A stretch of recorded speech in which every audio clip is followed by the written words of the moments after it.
de 20 ans, plus de 2 décennies. Nous savons, les malades, que nous recevons la situation sanitaire de ces malades-là. Nous savons, après 6 mois de traitement où on les hospitalise dans ce centre, comment les évolutions de ces examens cliniques et paracliniques se passent. Mais vous savez, malheureusement, ce que l'Africain fait n'est pas crédible aux yeux de l'Africain. C'est dommage qu'on soit dénaturé et qu'on soit, disons, c'est difficile à dire, complexé à ce point.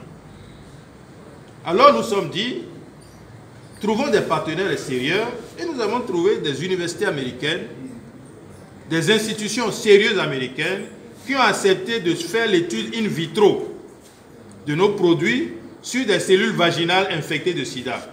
Les résultats ont été absolument extraordinaires.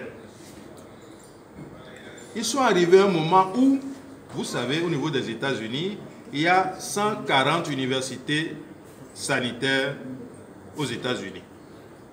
Et dans les 140, il n'y a que 4 universités noires. Des 4 universités noires, les 2 universités noires les plus importantes sont venues à l'école des guérisseurs à Malango. Les 2 recteurs, les 2 présidents, toute leur équipe de recherche, qui sont venus à l'école de Malango, ce n'est pas pour s'amuser.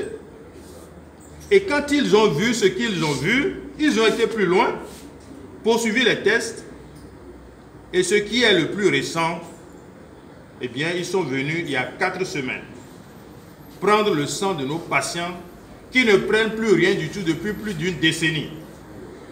Ils ont envoyé ces résultats seulement il y a 5 jours et j'ai été heureux de savoir que ce que nous savons déjà depuis plus d'une décennie a été confirmé par les Américains. Le résultat est clair.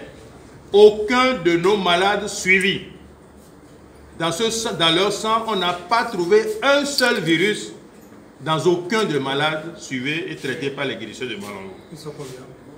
C'est une vingtaine. Mais ces vingtaines-là ne signifient pas que c'est 20 malades que nous avons soignés. Parce que n'oubliez pas que nous avons des malades qui étaient venus du Ghana, du Togo, du Cameroun, etc., et qui sont rentrés chez eux. Mais ces malades qui sont rentrés chez eux, on ne les a pas reconvoqués pour prendre le sang de ces malades-là.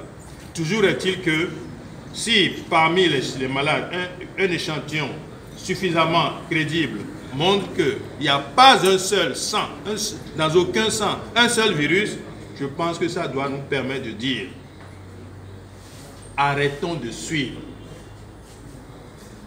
Ce qui se passe en matière de la trithérapie, nous préparons l'Afrique à un suicide collectif. C'est grave. Voilà nos malades, nous les émettons sur trithérapie, ARV. Et cet ARV-là, eh bien, c'est le Nord qui donne l'argent pour l'acheter. Mais écoutez, demain, si le Nord ne nous donne plus l'argent pour acheter des ARV, on fait quoi? Tous les malades ils vont mourir, c'est un suicide collectif.